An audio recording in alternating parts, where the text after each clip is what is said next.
Yeah. All right.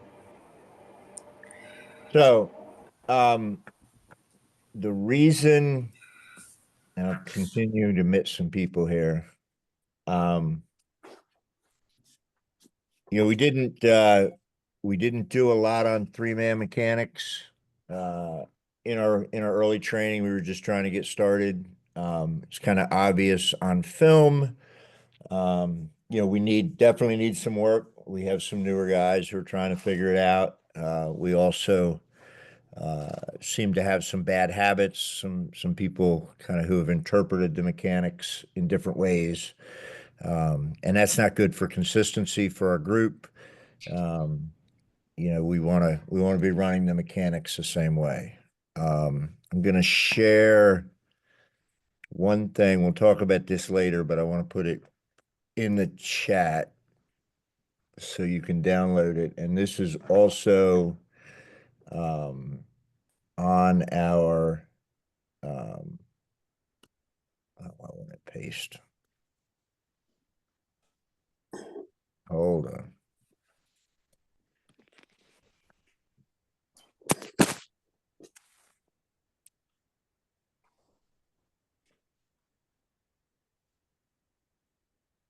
There we go. So this is just a little a chart that shows differences between two-man and three-man.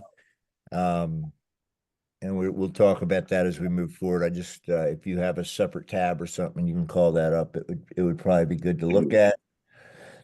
All right. So mechanics. I'm assuming everybody can see the PowerPoint full screen right now. Is that correct? Yep, looks good. Good.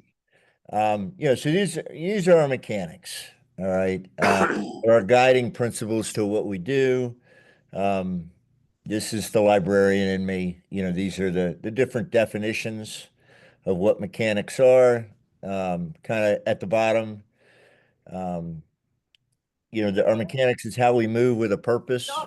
Of course, that purpose is to be in position to get to the right spot, to get the calls right, and always be in good position. So um, keep that in mind.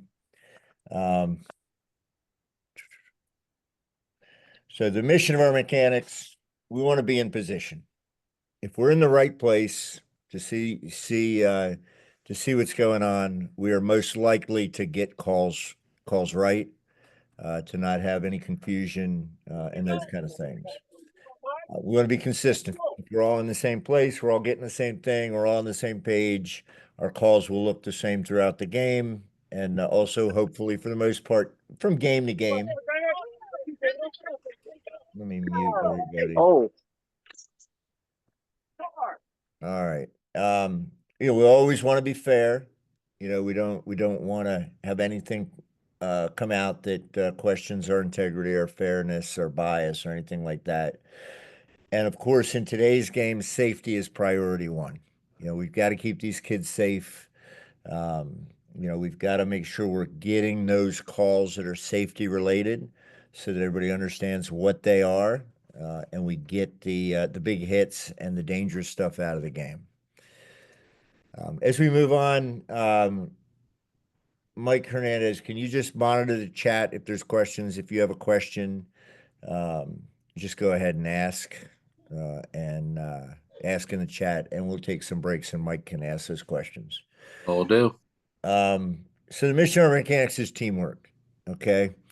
Um, we want to be on the same page. So kind of here's that chart. The differences between two and three-man mechanics. Um, in game operation, the way we do the game, there's not a lot of differences per se, but how we look at certain things and certain stuff is different. And it's something you have to really think about when you're on the field. This is what I put in the chat. I would print this out and put it in your bag, and just kind of look at it, especially when you're going from two to three man. It can be difficult. The biggest difference, of course, between two and three-person mechanics is the use of what we call the single side If you work with guys in Philly, they call it the C. I have no idea. You can ask them what a C is. Um, Sometimes we call it the rabbit, um, but it's a different position. It's very unique. And what we're going to see in a few minutes is some people look at it as a second trail. And that's not what the single should be. The single has a lot of responsibilities. It helps us catch a lot more of the technical and safety fouls. It's of course another set of eyes on the field, and it's usually that set of eyes in a place where it's not when we're running with two guys. So this shift here.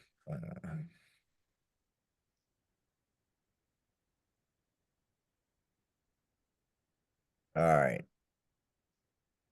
So one thing I've been thinking about a lot lately, and it's something I learned in my applicant class uh, from a guy named Wes Bacher.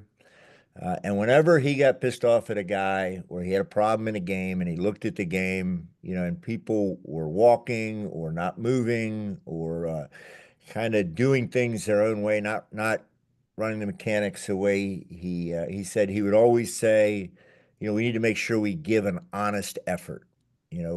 These people are paying us money. Right now, we've got our fees to a good spot, and they deserve an honest effort. Of course, we have guys of various athletic abilities, ages, and so on and so forth. They're not all going to run like, the guys you see on D1 games on TV or the PLL or something like that. But we're always going to ask you to give an honest effort. And I found this clip the other day of what I think an honest effort looks like. I don't know if you can recognize that spry young man running down the field as a single, but he is older than most of us and older than some of our younger guys combined, and he's giving his best effort to get downfield, get in position on the single side, and be able to make the call. So that's an honest effort. And if Mike can do that, at his age and his length of experience as an official and a player, there's no reason we all can't always do our best and give that honest effort. So, key considerations. All right. Know your physical ability. Hopefully, you all came in pretty good shape. You're able to move around. If not, make sure that you're doing that. And understand it. We don't want you out there busting your ass and getting hurt, and doing too much, but we want to make sure you're giving that honest effort and you're in position. Big thing is anticipating play, watching the play, trying to figure out what might happen next, staying a step ahead. Put yourself in the best position to make the best decision. If everything's crashing it on the crease, we want guys as close to the crease and right out in front of the goal because that's where everything is happening. If it's later in the game and things are spread out and one team, might be trying to take the air out of the ball, we might want to be spread out. If we got a lot of shit going on throughout the game, we might want to spread out and make our triangle a little bit bigger. You got to make that decision in each game. You want to work as a team. It's all about teamwork. This is our playbook, and we expect and you should expect to run the plays. Each of us has a specific responsibility in each play. If we each run the play the way it's designed, we will stay successful. We'll catch the fouls, we'll be present, and hopefully, you know, they don't even know we're there. The game goes on and we do well. So, what should three-person mechanics kind of look like? And this is a clip from the other day. This is just a good kind of look from transition going into a settled offense and just watching how the officials move. They work together. They've got each other's back, and we have the whole field covered the entire time. Okay, so it starts, as the white team is coming down the sideline. Okay, you can see the lead is hustling down to get to GLE, and our single, who's now out of the picture, he hustled down to get into position. And as the camera pans around, you'll see the single is just out of harm's way there. But as the lead pulls out and the ball pulls out, both the lead and the trail went to the sideline. When we come in here, you'll see the single is right there. And it's a good, just a good show, good effort. We're always moving, always hustling. And then there's one little part down here that will be good to see in a second. So you can see there's your single right there. And he's moving down, trying to stay close to the top of the crease. When we have the shot, the lead goes out and the single takes a spot right on GLE. So we have good crease goal coverage. We have good end line coverage. And then they're readjusting and coming back. And that's, in our settled offense, that's what we really want to see. And that's our honest effort. And that's giving these teams their money's worth.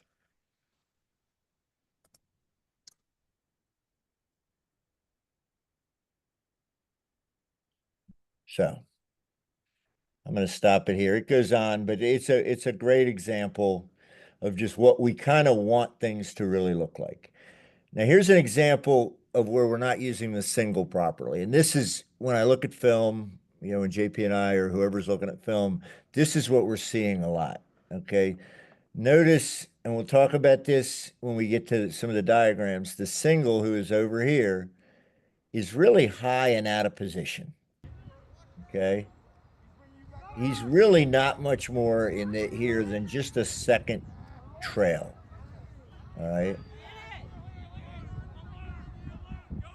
And actually, at some points, he comes out and he's with the trail. We want our single, and we'll talk about this more generally. When that goal's scored, he should be down in here ready to come through the middle, diffuse anything, be able to make crease calls, those sort of things. So, with that in mind, let's move on to face-offs. Michael, are there any questions so far? None. You're good. So when we look at our chart, face-offs, definitely some differences. Okay. We now have three people involved.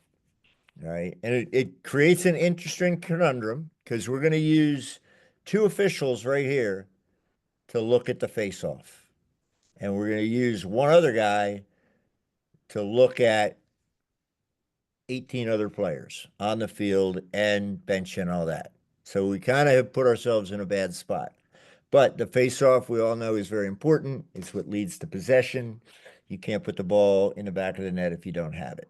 So pre-face-off, our person who is going to be on the single side or the far side, we call him our face-off official. And then we have our lead left, who we call our helper official. And then we have our lead right, who is the everything else official. He's the wing official. And they each have particular responsibilities. Okay. Oh, let me go back. I thought that was going to animate for me.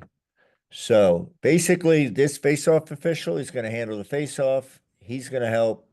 He's going to make sure primarily these wings are covered.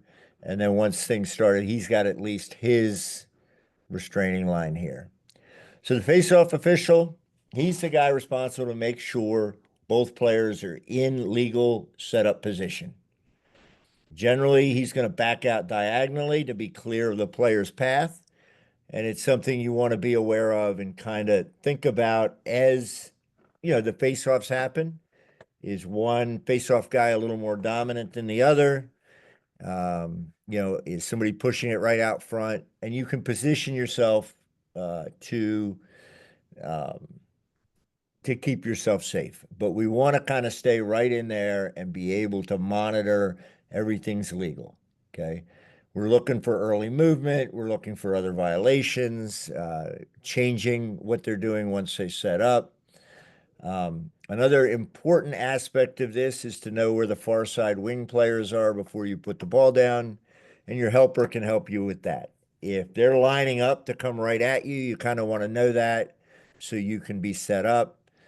And the other thing the face-off official does, and this seems to be one of the harder things for us to go from 2-man to 3-man, is that single stays in the middle and restarts play after all violations. Nobody else should be doing that. Okay. So we're going to straddle the midline, be right in there in the pocket. All right. The ball should be on the midline as the face-off guys approach. Once the wing official tells you everything's ready, he's kind of in command. The helper will tell you you're ready, and you'll tell the players to come down. You check for legal face-off position. This is all going to be exactly the same. If you have to adjust verbally, preferably, but if a guy's not getting it, you need to move it a little bit. That's okay. Get them in the right position. Sometimes in lower level games, you'll be doing a little bit of instructing, and that's fine. You give the set command while you're stationary, and then you start to back out. And at however many steps you feel comfortable, you blow the whistle. We're no longer doing the downset whistle. Okay. We want to make sure there's that gap between set and whistle. All right. And you don't want to be running back. I shared a clip in the playlist last week showing you want to be walking slowly back until you blow the whistle, because you want your head to be steady and your eyes to be focused on what the face-off officials are doing. The helper, and this is a unique position, and they have an important job. So they're going to assist with the face-off setup. They might relay a message to the face-off guys of something they saw last time, something we're looking for. They're also looking at the wing official to make sure we're ready. And then he's going to back out diagonally, and we want to keep that official as close to the face-off as we can, but keeping in mind, they have a goal to get to, they have a sideline they're responsible for, and we want to keep them safe. All right. But you're watching for early movement and violations. So the other day, as the helper, the face-off, normally you're looking at the guy facing you, but I kept an eye on the guy whose back was to me, and he kept moving very slightly, kind of from his hamstrings up and rolling up. And because the helper was there, we were able to catch those violations, stop them, and keep things moving on.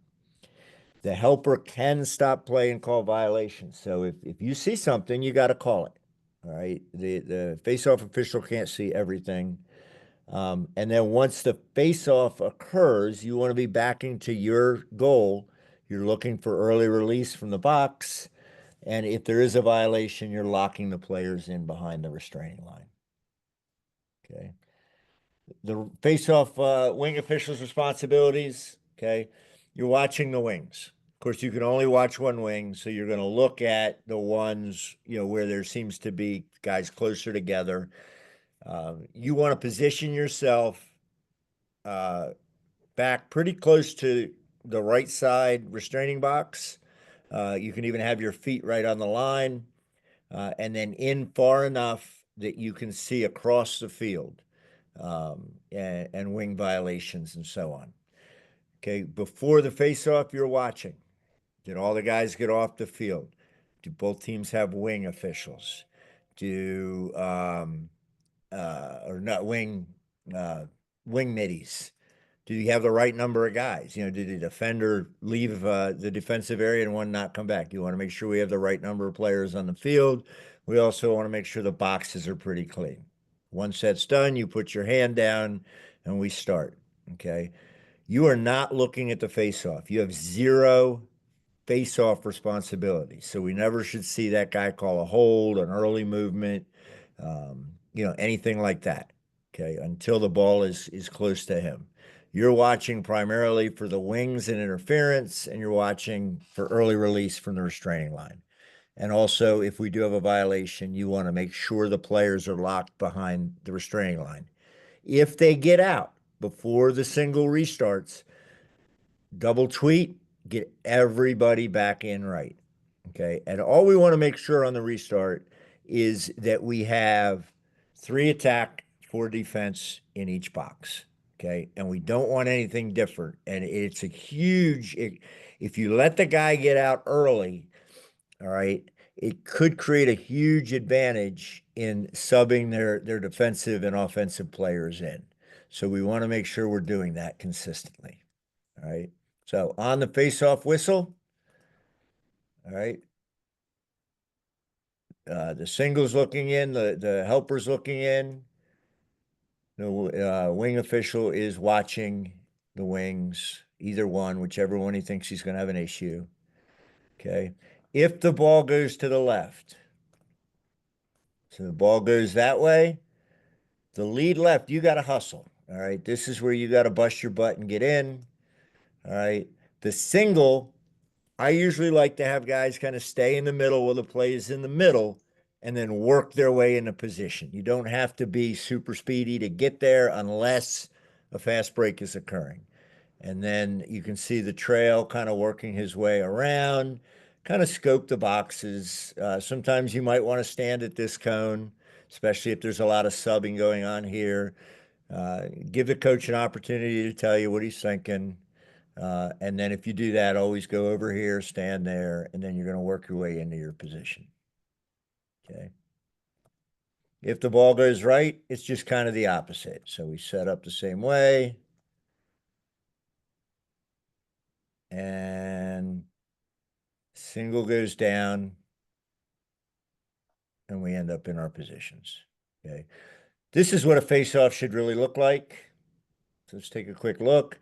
And it starts with the two face-off officials are up there talking to the guys. This is my favorite time. I like the face-off So guys. here They're we're going to funny. look at the ball coming away from the lead left official or We'll toward take the a wing moment of official, silence who for is out of Gordon frame on the narrating right-hand this. side of your screen. Here, the lead left and face-off official are going to conduct the face-off. Players are down, ball goes in between the sticks, set, and blow the whistle. So here the white player pushes the ball out, we have a big possession call, and now we're going right towards where the wing official used to be. And now he's the lead official on the right side of the field. So notice that the single side official is running down towards goal just to have extra goal coverage, and the lead official is in good position to watch the sideline and cover the play. Looking at this face-off one more time, get the ready signal, face-off gets conducted, lead left official is getting out of the way just in case it gets pushed right towards him. But here the ball is going to go in the opposite direction. We have a nice big loud echoed possession call, and now the officials are moving to position, keeping a nice wide triangle between them. Okay. I can see the questions. So Mike has a good question there. Should the lead be closer to the goal? Okay. And in this case, because if you look at it, you kind of have he's not going straight to the goal. He's coming to this sideline. And remember, your trail official is way in the back. So he's actually in kind of good position to see everything. He's clear if he's got to run over and get to the goal. This is also, it's a great question. It's also kind of knowing yourself. Okay. This guy's probably in pretty good shape. He probably knows that if something all of a sudden goes to the goal, he can get over. All right. He will. You might want to come back a little bit further on GLE, but as long as you're in this area and everything is in front of you, you're in pretty good position. The only thing I will say that would be in this spot here, it'd be good to see the single, maybe have a little bit of awareness and be hustling in just in case so we don't get trapped. And he does come in, but remember, he's coming from the face-off too. So, but that's So a good here we're going to question. look at, so here we're All right, face-off violations, real quick. If you have a pre-whistle violation, and there's not a rush on any violation. Remember that. It's not a quick restart. It's not like a loose ball foul, in the field of play where if they're ready to go, we go. So we have time. Okay. Stand the players up, signal, state the violation. Okay. White moved early, it's black. And make sure you hold that out. Everybody knows, be very, very clear what direction you're going. If you have something after the whistle blows, okay, so the ball comes away a little bit, you have a push, that's a good place to just kill it, do a restart. Okay. And again, we're not going to hurry there necessarily. We still have guys who have to be restrained in the box. We got a lot of things to do. The single side handles all the restarts. You want to make sure you get the ball to the spot of the violation. So if you had a violation at the center, the ball kicked back into the defensive area 6 or 7 yards, the guy picks it up. Don't hurry. Make him come up, because there is, you're now there's that chance that once you blow your whistle and they're released, that guy can come up and catch him and create a problem. You've created a disadvantage. All right. And make sure the boxes are locked, that there's no release. And really, as a face-off guy, I'm listening. Okay. I'm not going to start too quick until I hear them say, stay in the box. And then I don't hear a quick whistle or a second yell, get in the box, get in the box. Make sure we start with everybody where they belong. All right. And here's an example of that violation and a restart.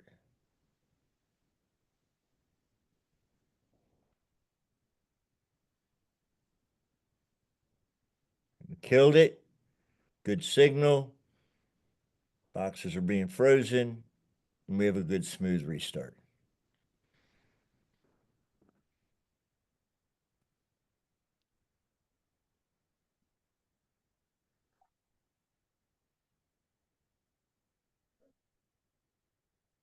All right.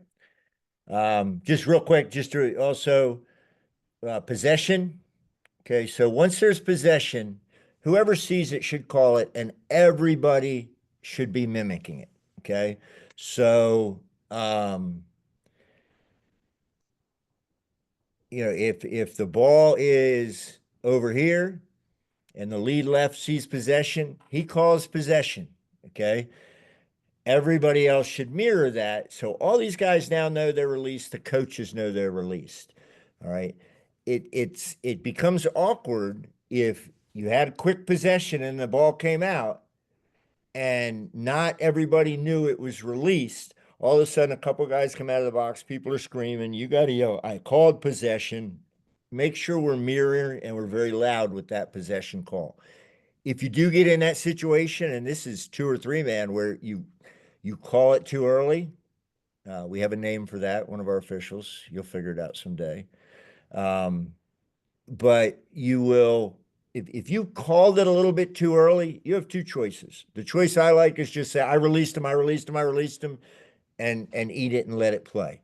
Your other choice, if it's really, really bad, is to kill it and reface the whole thing. I would like to see most of us take option A. All right. But the big thing here is just the communication. All right. Are there any more questions? Someone asked about the helper, if they should be stationary in a position or moving. So when you're close to them, you shouldn't be moving. And I think what Connor is seeing is, especially the helper, he's in kind of close. He's backing out. I would like to see, a stop at set, and then start again at the whistle. The face-off official should be backing out after he says set, but backing out slowly. And again, where you are as the helper is really kind of determined by, where the game is, how the game is going, your ability to cover. Connor's like 24, so he should be like 2 yards away. Where some of us who are in our later ages are going to get a little further away. The best position for that helper is really kind of right on the edge of that soccer circle. Okay. Does that answer the question, I hope? All right. Moving forward. All right. Our primary responsibilities. All right. And this is when you do a 3-man and you haven't done it a lot, pregame these. This is the stuff you really want to talk about. So the lead official, all right, they have goal and crease, and they have this end line. So they don't have a lot of responsibility in quantity, but they've got the most important responsibilities. Okay. The single side has goal and crease. This sideline over here. All right. Counts. The single side does all the counts. Okay. So you do the 20 and the 10. It makes a lot of sense that they do it because they should be there when the ball crosses the line. They should have the best view. They have that first kind of offsides. There's a preliminary offsides count. Okay. So as guys come over, okay, I had 3 down already. I had 3 attackmen. Now I've got 1, 2, 3. Oh shit, there's 4. They're offsides. We can catch those offsides quicker. Okay. Another thing that's not written down here that's a major responsibility of the single side is they also have responsibilities for the shooter. Okay. When you have a guy taking a shot, especially in this area here where it's way away from the trail, you don't want to follow the ball. You want to stick with the shooter for a second and make sure, you don't get a big hit or something like that. So the single, like I said, it's very important when you add that person in there. They have a lot of responsibility. The trail official has the shooter. Okay. So in settled, we're always looking at the shooter, always looking at the passer. Okay. So, they like to, um, we called it molest. I don't know if that's the right thing to use for school children anymore, but you always kind of wanted to molest that shooter. You wanted to make him uncomfortable, and maybe give him a little whack or give him a hit after he gets the ball off. Maybe he'll be a little quicker next time and screw it up. The trail has this entire sideline, and if this was continued all the way back, they also have the whole opposite goal. They have over and back responsibilities, and then they have the second offsides. So as they come up, they're making sure we don't have too many players on the field, all of that. And the single with offsides, the single and the trail really should be working well together on the offsides. And another thing that's not written here that the trail kind of has responsibility for is that person is the communicator. Okay. If something happened, if there was a question, it's okay to kind of work your way over, and let that coach ask you that question and respectfully answer it. It gives us a better opportunity to speak and communicate with the coaches and hopefully at least let them know we're listening and resolve their questions. Okay. So we're going to take a look at this. This is kind of the basic of settled situations. In this situation, the blue team is in possession of the ball, and play is settled for a period of time, and you'll notice the officials maintain a triangle between all 3 officials, with the lead official on the left side of your screen, single side official at the top center of your screen, and the trail official in the bottom of your screen. The blue player carries the ball towards the lead official, who wisely backs up at an angle to keep the play in front of him, and then follows the play below goal line extended. Trail official pinches in a little bit, and the single side official covers the goal since the lead official was below goal line extended. On the turnover, trail official broke up field. As we watch this situation again, we're going to freeze the clip as the offensive player pushes the ball towards the goal from X. Once again, the blue player brings the ball down below goal line extended, and the field becomes a little stretched. The triangle is wide. Now, as the player comes up towards goal line extended, I'm going to pause right here and notice the position of the lead and single side officials as the play develops. We'll freeze it right here and see the lead and single side officials make no real attempt to get in closer to the play when there is a close crease play in front of the goal. This play would be covered much better with the single side official here inside the hash marks, and the lead official at this point in time should be closing in on the hash marks here to cover the crease area more fully between the lead and single side officials.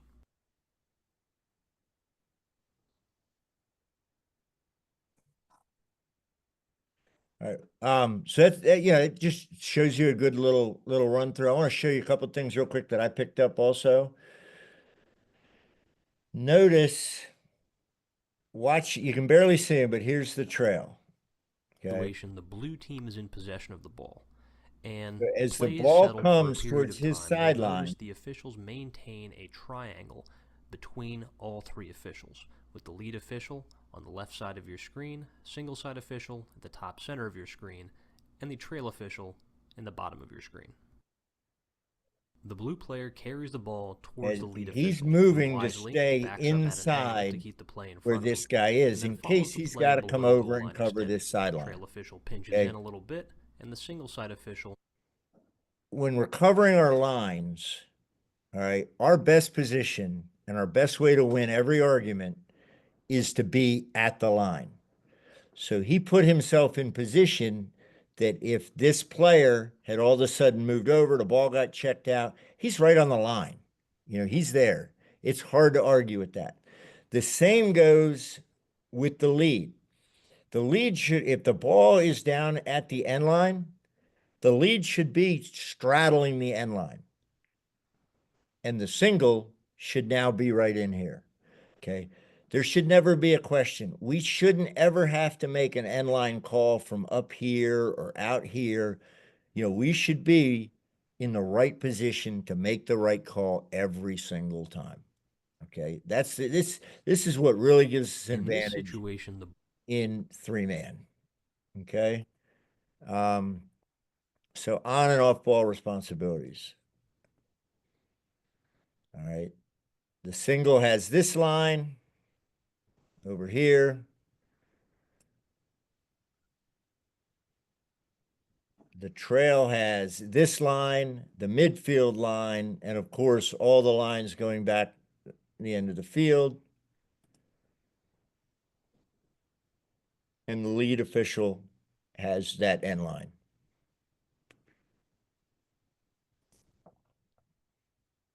Okay.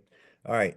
When we have a goal, we're going to move to the face-off. And this is one thing that's been driving me nuts because there are a few officials. There's a bastardized mechanic where you keep the single side official on the single side for an entire quarter or for a long period of time, and they just take all the face-offs. That's a summer mechanic. Okay. It is not a mechanic that we use. All right. The only time I would be okay with seeing it is when you're in running time, just to keep everything wide and everything good. But during the game, we should always be doing this rotation properly. So we have a goal. All right. The lead. Now notice it's a wide triangle. So he's coming in to call the goal, but he's also got eyes up here. All right. The trail keeps his eyes here. The single. Everybody's looking to probably where that shot came from and everything that's going on. This is a time you have a lot of players together. You got, you know, some guys excited. You got some guys pissed off. You got some guys who are just dicks and want to say something stupid. You want to be there to catch it all. All right. So he comes in, he gets signals goal, gets the ball. This guy should come right through the middle. And even if it's a fast break, still banana cut your way right through. We want this presence here. It's very, very important. Okay. And it should always be at least on a slow jog, and it should always be looking around.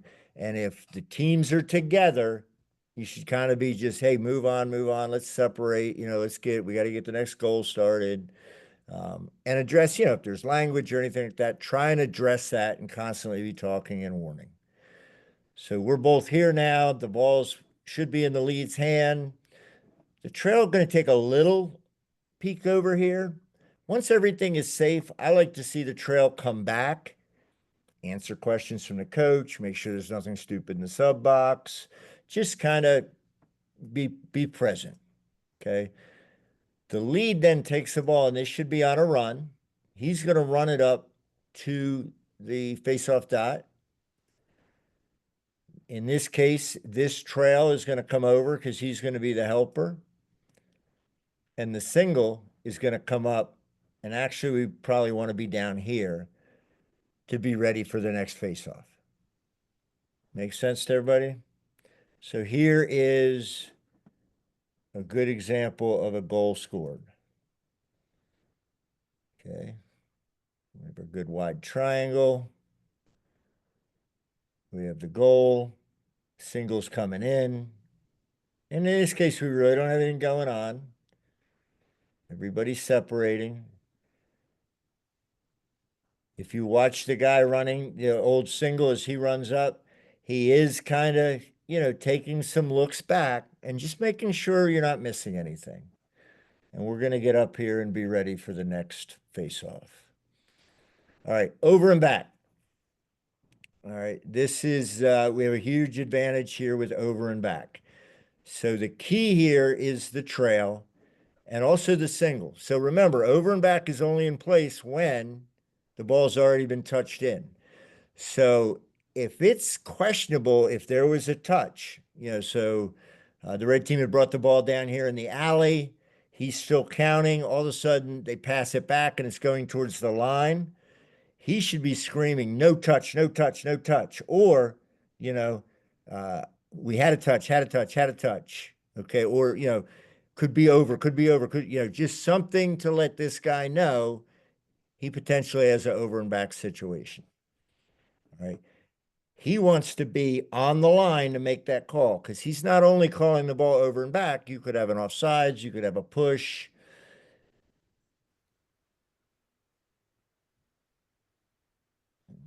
So we have the big overpass. He hustles back, makes the Shep call. kills it, gives the signal, lets him know to get the ball back up top. Okay. Single side. They bring the and ball back to the top. blows the whistle. Single side hustled up, and he signals to makes his the partners restart. that we are all. Okay. Does that make sense? All right. So the trail comes back. He makes the call. All right. He can point to where the restart should be, but he does not do the restart. Okay. It puts you in a very dangerous situation. So if when he was here, if he tried to make a restart from here, the ball could be ahead of him. And we don't want that. All right. So, and he's also communicating that the ball comes back here. And this is important in over and back. Sometimes you're going to have that big overpass. It's going to go into a wing or, down below the restraining line. The violation occurred at the midline. That's where a restart on an over and back should be. It should not be anywhere else. They don't get that extra advantage. Okay. And it's not necessarily a quick restart unless, the ball stops there and somebody picks it up and they're ready to go and the single's hustling up to get it done. Back up top. All right. All right. Let's talk about restarts. We have settled play. Who's restarting? On the end line, it's going to be the lead. Okay.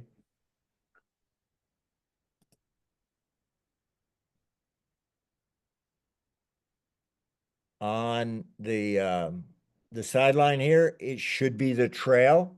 The trail also should always be blowing that. So when you have a shot that comes across like this, the trail should move to the line. The lead actually should step back and be watching in here.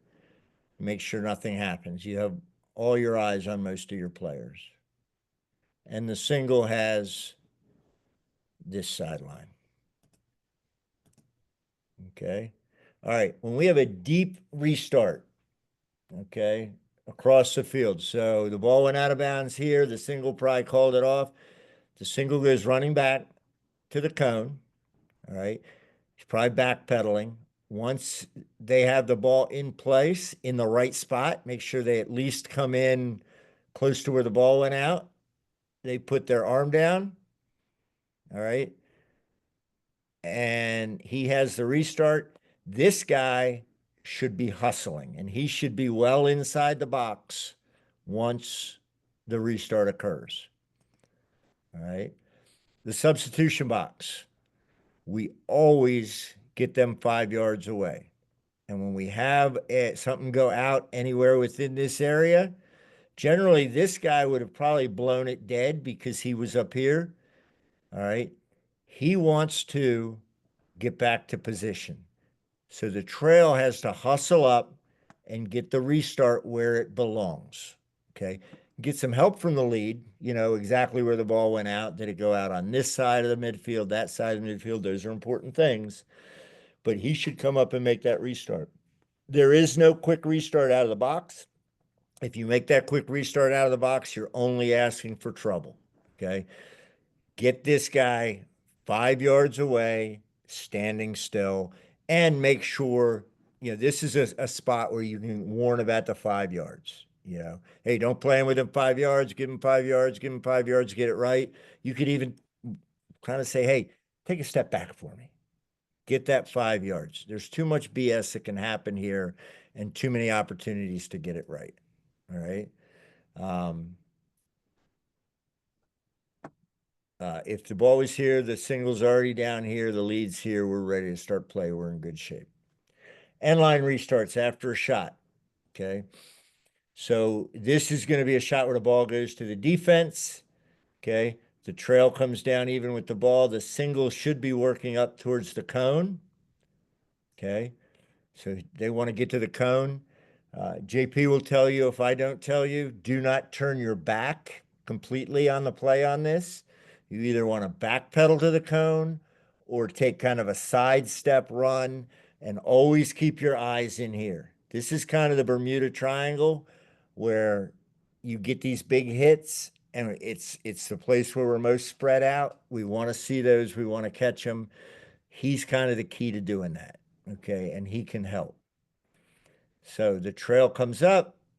Once the ball crosses the midline, the single goes down, gets in position, and the trail kind of sweeps through and works his way into position. Okay. And this is the same. This could be, it doesn't even have to be like an end line restart. This could be, you had a save or you had a turnover down here.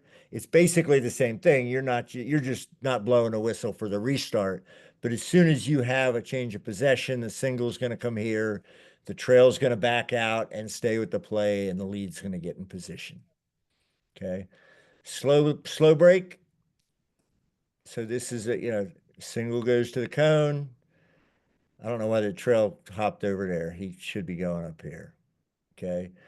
The single should go down. The trail here is messed up. He should be slower. So it's a bad animation. But the idea is when you have a slow break, the single gets to the cone. The lead comes down to get into position. The trail follows the play in. As soon as the ball is about 5 yards over and clearly going this way, the single takes off. If play breaks down here and the trail's still back here, the single should stay at the cone. All right, so this is what that slow break should look like. And in this case, you have our officials already at the cone. All right, and we're going to watch as the team brings the ball up. All right, once it was over, he's going to move into position. All right, and I promise you, he starts hustling in a second. He's got his count. He's just double checking, waiting for this guy to get up. All right, the key is we want to be at the cone. All right, I see guys here. I see guys up here. I see guys over here. This is where you want, because what you want to see is you want to be able to count offsides. Okay. Is as this guy's crossing the line, this guy, he might try and make a check or try to stop and fall. Did he get over the line? Did they already have 6 over when he fell? This is the best spot to make that call. Plus, you're at your sideline. We should always see you at the cone. Hey, Greg, we got a question in the chat. Yep. What are all the cases where there's no quick restart? We talked about face-off violations in the sub box. Any others? Well, out of bounds is not necessarily a quick restart because you have to get the ball to where it belongs. It's a quicker restart. But the two big ones are face-off violations or violations, on the face-off, the sub box, anywhere where we did something that created confusion, you can slow it. We don't want a fast restart there. If we make a mistake, the biggest part of the mistake is the not giving the wrong team the advantage. Make sense? The other one too could potentially be like on a crease violation, if the ball got way away and you have to bring the ball back somewhere. Anytime you got to bring the ball back and change things, just slow everything down. that answer the question? I'm assuming so. All right. This is a fast break. Everything happens very fast. In this case, the single does not stop at the cone. Just keep on going. All right. Everything's down here. As the single, you can kind of try to count as you're moving, but when you have a fast break, we got to get here. Chances are we're going to have a shot. The lead's going to have to end up here. We're going to want the single here. All right. And here is a good example of what we do on a fast break. All right. So here's a fast break. He's coming up, getting ready for the cone. But all of a sudden it's there and they're gone. We got our counts. We're in good position. Right. And I think that's all I really have. The big thing for me, for you all is, make sure you are as close to the right positioning as we need to be.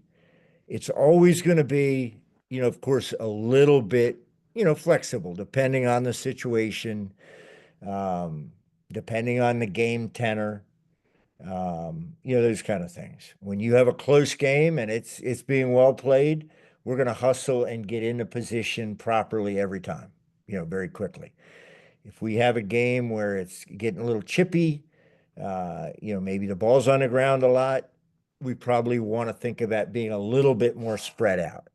But we want to be as close to our proper positions, as we can be. Three man is not, it's not about relaxing. It's easier to catch stuff. Often the game management should go better. But it's still hustle and you're expected to be in the right spot. So that's pretty much all I have for you. I'm gonna have this recorded. Like I said, it'll be up on the YouTube channel very soon, along with the PowerPoint and that thing. Anytime you have questions, please ask. If you have any game film you would like to see, send me an email. I'll try to get that game film so you can look at your personal positioning and where you are and things like that. Are there any questions?